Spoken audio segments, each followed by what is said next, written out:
Howdy. This application was built by a team of AI models running locally on a workstation that is more than a decade old. No cloud API wrote it. So let me show you the machine and the team that built it.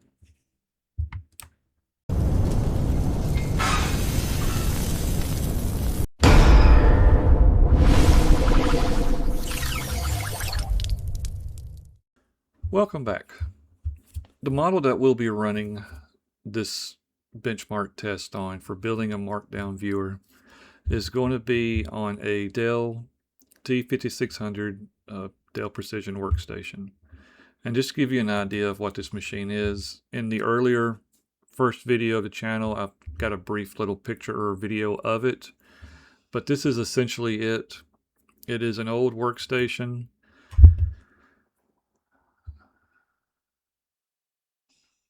The one I've got actually has a DVD player in the front instead of this piece, but essentially this gives you the idea, and you can find these on eBay kind of going up and down. It really depends on what they've added to it and if it's a first gen, second gen, third or fourth gen Xeon processors in it. Mine is a first gen. I have currently an E5 2690, got two of them in it, and it's the V1 models. It came with 2630s, so I've recently upgraded that. It also originally came with a little 1 gig AMD video card in it, and I've since changed that to a P4000 that is 8 gigs. And this also has 128 gigs of RAM. It's DDR3. So let's go ahead and get started. All right, let's remote into that Dell system here. I just wanted to show you briefly how I've got this set up. Basically what this is, I've got everything in an AI team. It is a series of Python scripts that runs the agents as a team. I will have a coordinator first. So whenever you key from when the prompt asks you what is your problem, what is the project that you want to build, whatever you key into that prompt, this coordinator, what it will do is put this into a more polished version of your prompt that will then be fed to a project planner. The planner in turn will go into much further detail on what you want and put it into a technical detail format so that the developer model will be able to read it, understand what it needs to create, and will process through it. Once it creates it, it goes to a QA model that will run through it. It reviews the code. It looks for critical errors. It spots minimum errors, everything that's listed with it. If there's anything critical or anything major, it'll flag it as a failure and it'll send it right back to the developer with those notes. And this routine is programmed currently to go up to 5 passes. If it doesn't pass within the 5th time, then it'll reject it and it's up for the user, which would be myself, to review it. Most cases, this gets done within the first couple of passes. It just depends on what my project is. But this is what I've got going on on my home lab. I just wanted to share it. Maybe this way that it kind of shows you that you don't focus on just one model. I see a lot of YouTube videos of people that will use one local language model and then they complain that it doesn't give them the functionality that they were expecting.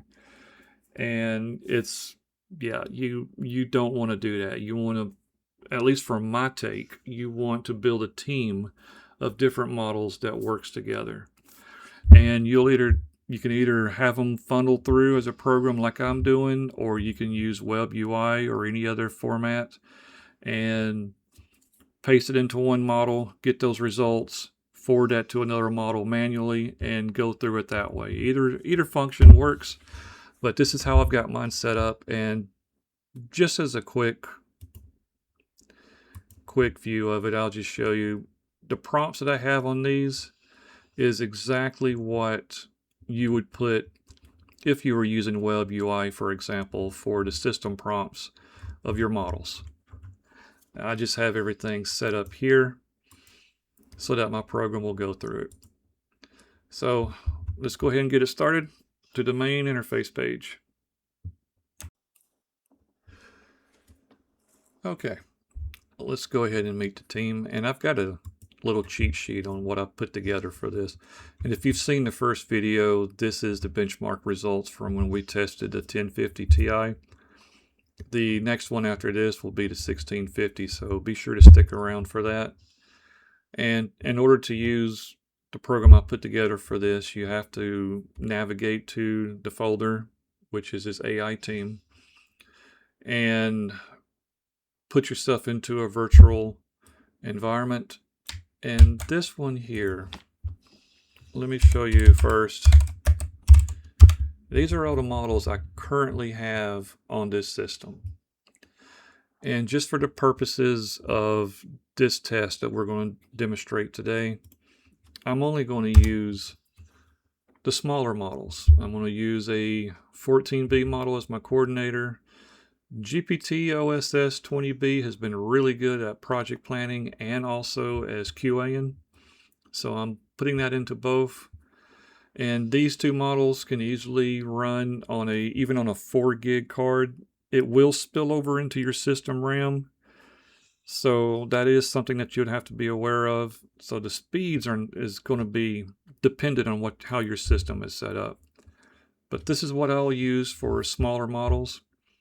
This solution architect, I left this one as a larger model. It won't be used in what we're doing today. This is, which it'll make more sense once we get started, but it's only for if I want just a project plan, which is what the planner would create.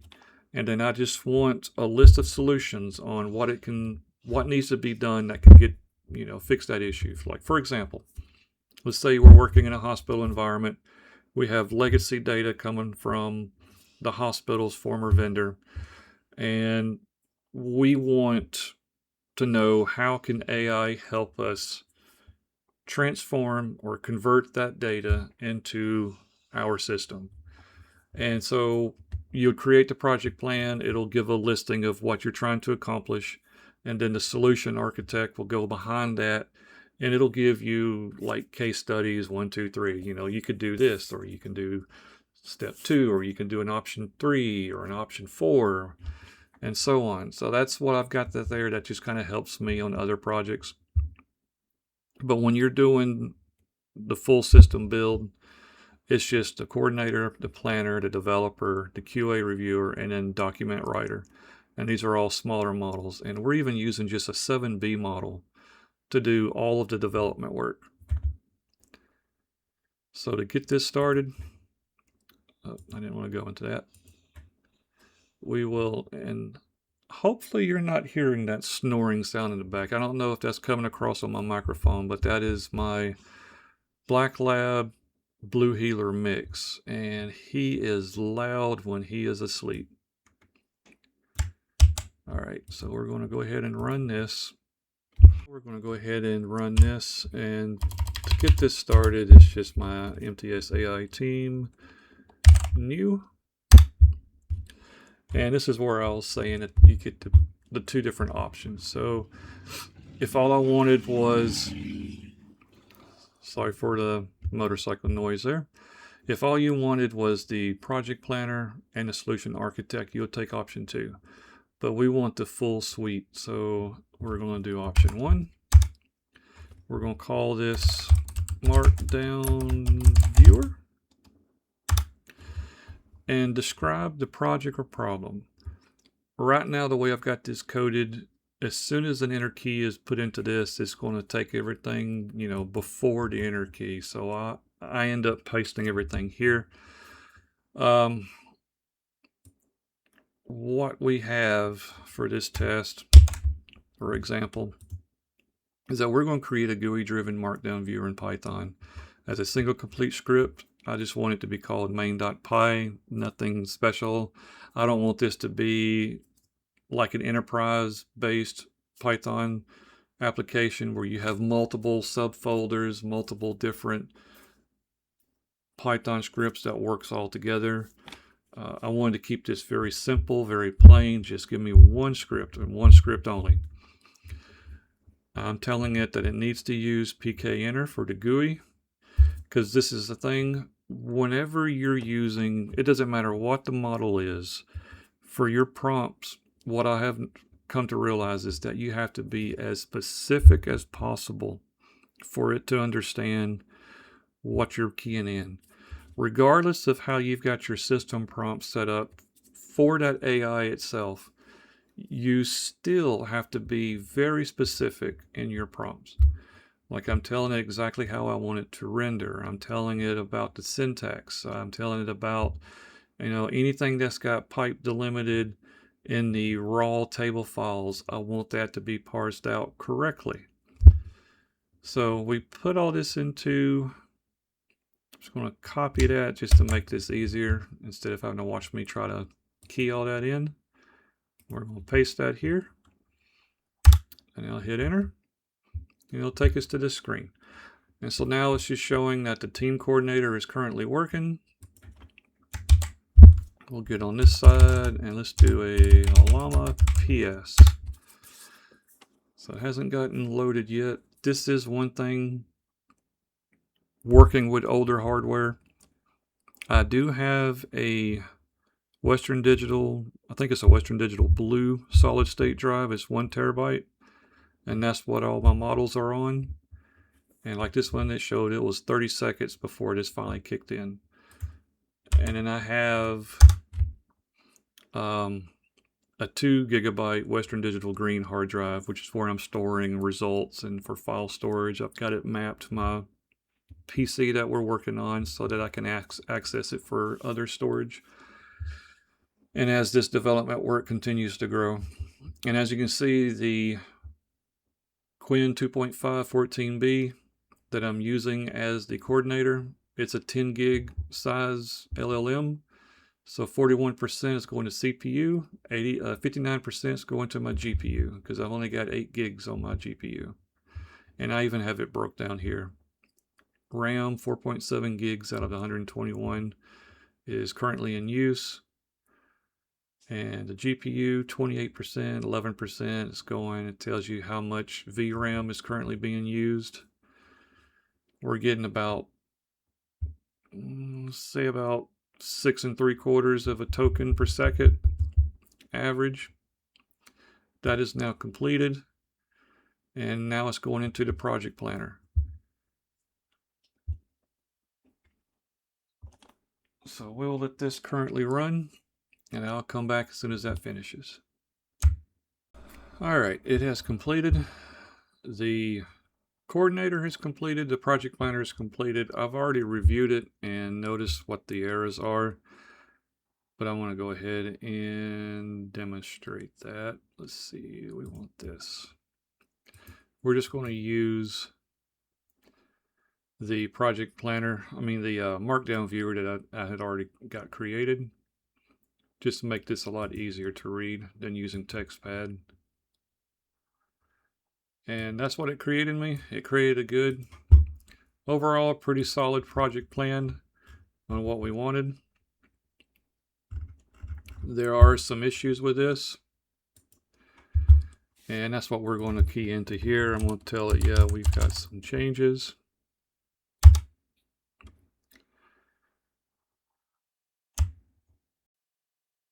All right, had to pause it, had someone knocking on the door.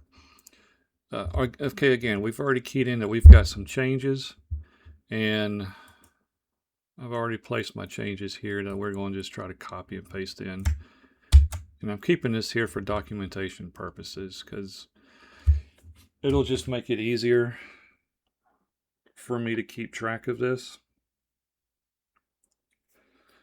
But in a sense, it got the core technical plan right, but it added some unnecessary requirements. So it's got the Tkinter right, it's got the HTML frame right, but it didn't do the README file instructions correctly, nor did it nor did the error handling the way I wanted it. So we're going to enter that. And what this does is it just resubmits what we put what corrections or what changes we want made to the project plan. It goes right back to the project planner. And we'll let that continue to run.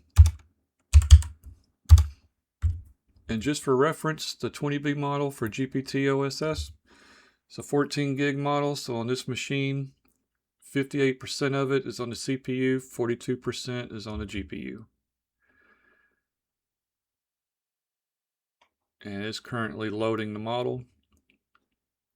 So I'll come back as soon as it starts running, just so you can get a general idea of what the tokens per second will be on that particular model on this older machine. Okay, it actually took 1 minute and 2 seconds to start generating. Excuse me. And as you can see, our generation speed is, let's say, about 12, probably averaging about 12.5. It's dropping down some, so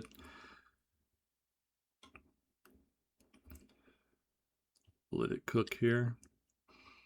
But anyway, that just kind of gives you an idea with the CPU offloading.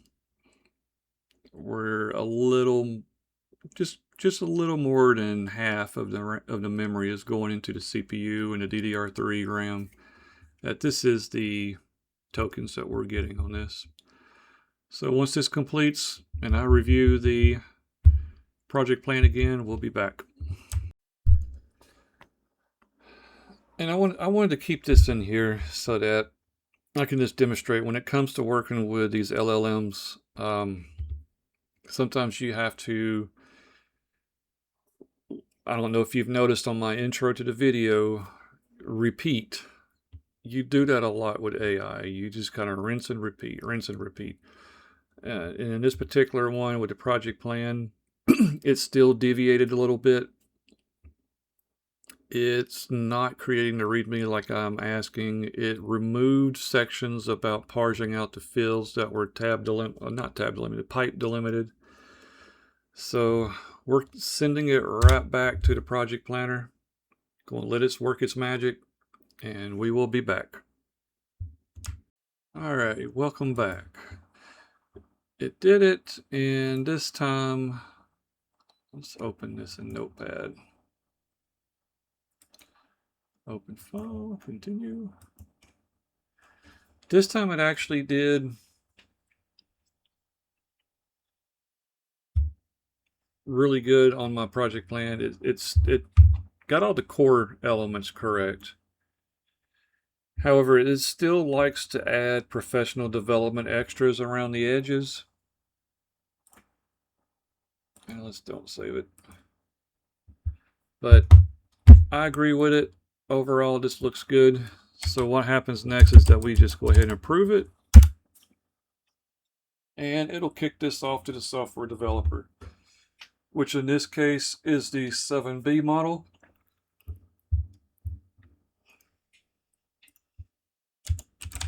And while it's loading up, okay, it's already in.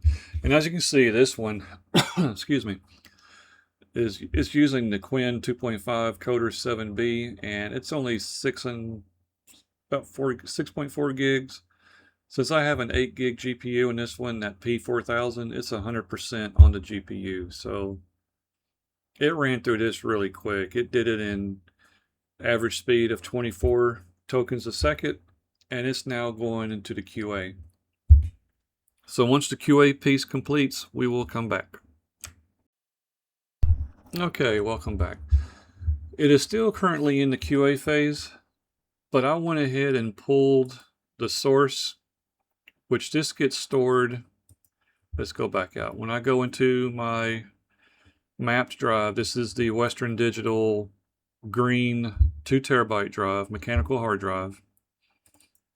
And it created the Markdown Viewer. These are all of the steps that corresponds with each one of these. You know, we've got the coordinator, we've got the planning, we've got our problem statement, we've got what the project plan is. And when I go into my agent outputs or even under code, it created a main.py. So what I did is copy that in my Markdown Viewer folder. I created Markdown. I copied that into it because I want to see if this is going to work. Run with debugging. And let me see, it looks like this has changed. Yes, it marked it as complete. Sweet. So I was on the right track. All right, so it completed it. It actually passed it on the first try. Because again, this is my QA revision cycle. If the QAer would have failed it, let's turn that air conditioner off. If it would have failed it, what would have happened is that it would have resubmitted it back to the software developer with the issues. But in this case, there's no issues. Everything works. See, we've got our open button.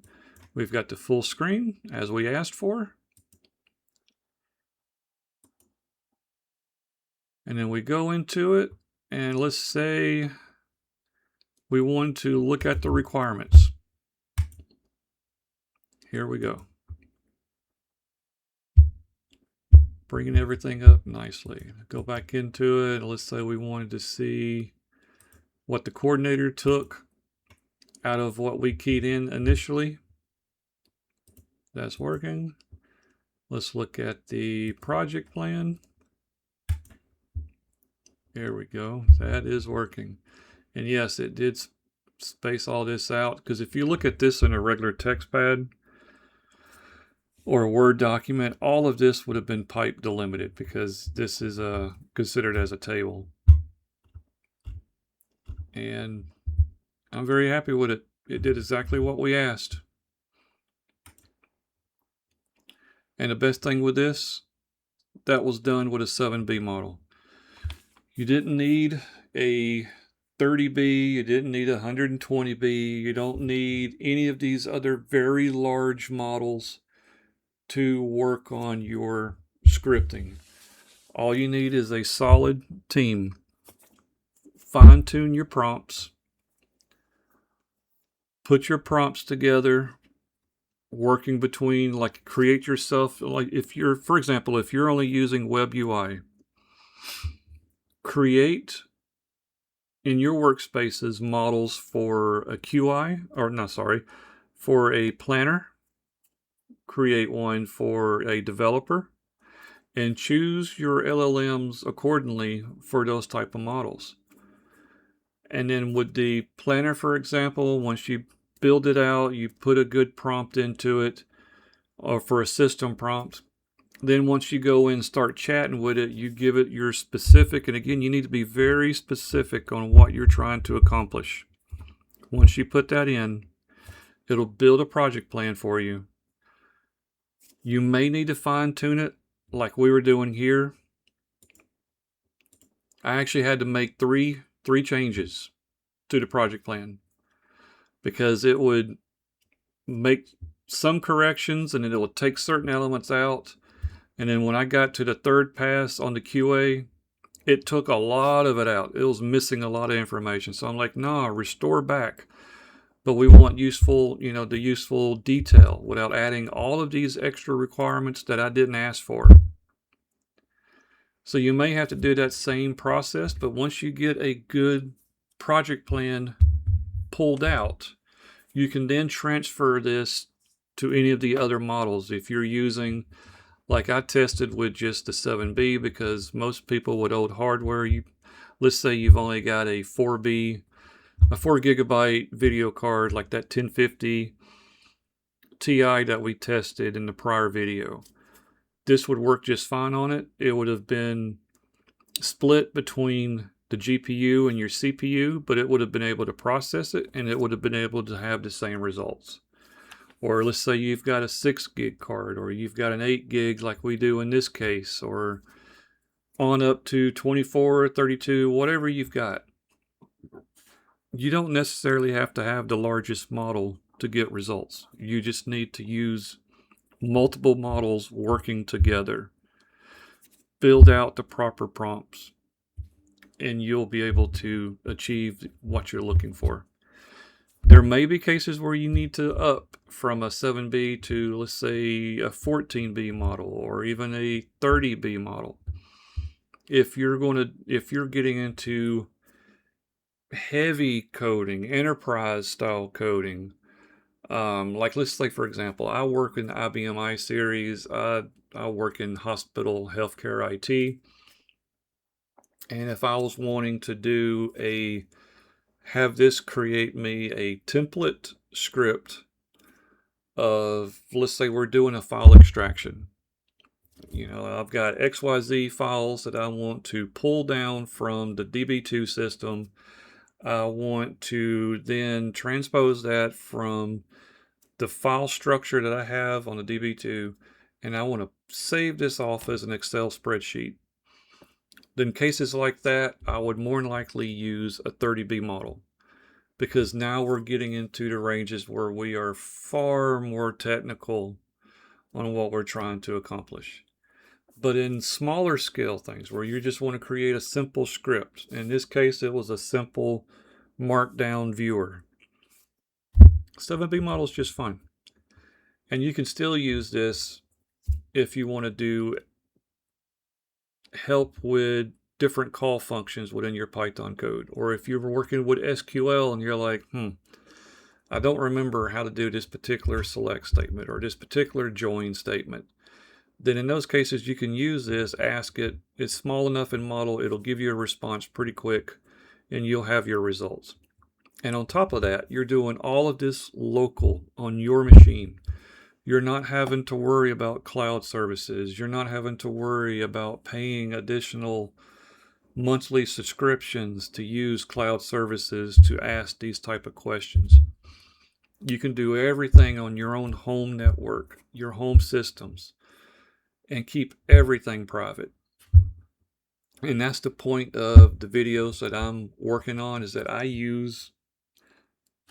I've acquired a lot of old hardware, and I'll be demonstrating different video cards that I see a lot of people make postings of, oh, you need this 4090 or you need this 5090. All these really expensive, which granted, they are very nice cards. And with the Tensor cores and the modern technology in these new RTX cards, they are blazing fast. But sometimes, like in this case, you don't need a $10,000 system to achieve basic fundamentals in coding and software development. I'm doing this with an old Dell T5600 on DDR3 RAM, a P4000 video card, which is outdated by modern standards. It's on Pascal types, and it works just fine, as you just witnessed. So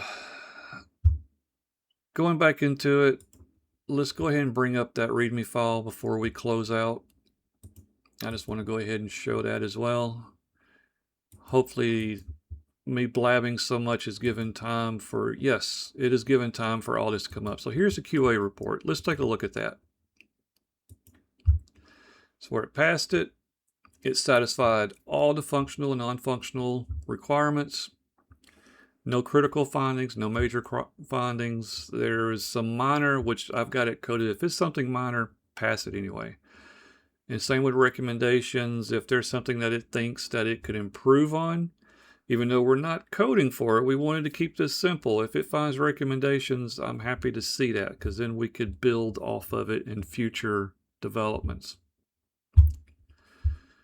Testing, I have this set up so that if I am building a enterprise-based set of software, then this will actually create a test folder. It'll move all of the development programs, folders, subfolders, and all that into it, and it'll test them out to make sure everything fully works.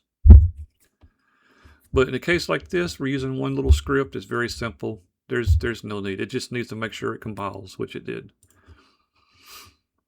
And then the quality assessment, of course, everything is good, 100%. It only gave it an 80 out of 100 because of these minor findings that it has here. So I'm happy with that. And then the documentation, it creates a README file. And this is where it'll structure everything out, what you need, how to get it installed, all the libraries that you're going to need in Python in order to get it to work, and so forth. So this is actually a really good too. And I put this in here to kind of help out with big projects, because it saves me a lot of time to have the AI tool actually create me a README file, a set of instructions, or just document what my process is versus me manually typing the whole thing. And it also gives me the option to where if I see things, I can go in and I can copy this into a Microsoft Word document or something, and I can edit it myself. But now I've got the bulk of it already together, so it saves me a ton of work.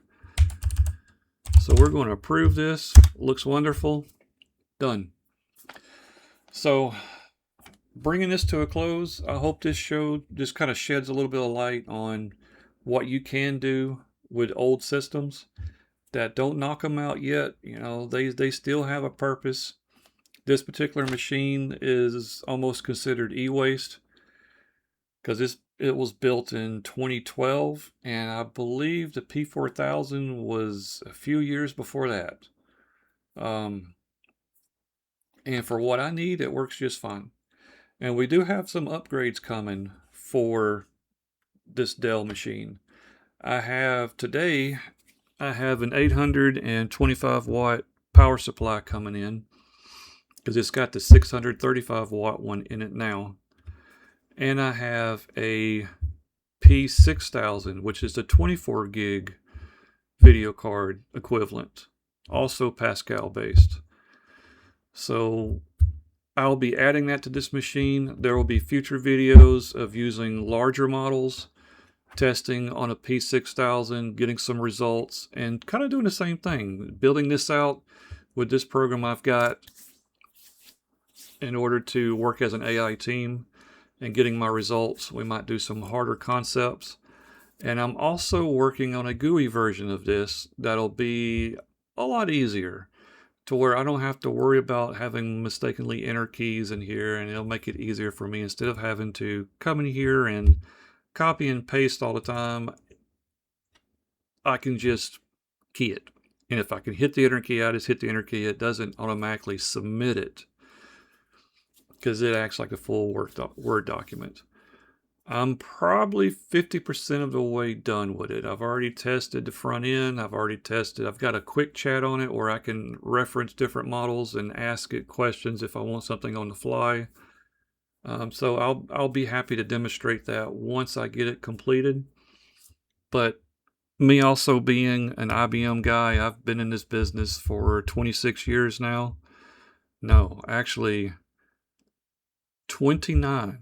Next year will be 30 years working in the IBM I and AS400 based systems. Most of my development is SQL and RPG, ILE. I've only recently started with Python within the last year. And AI is definitely helping me grow within my realm of study. So hope this helps. Thanks for watching. Sorry for the long rant or rambling here at the end, but I hope all this makes sense to you. I hope you enjoyed the video. Like and subscribe, and have a wonderful day.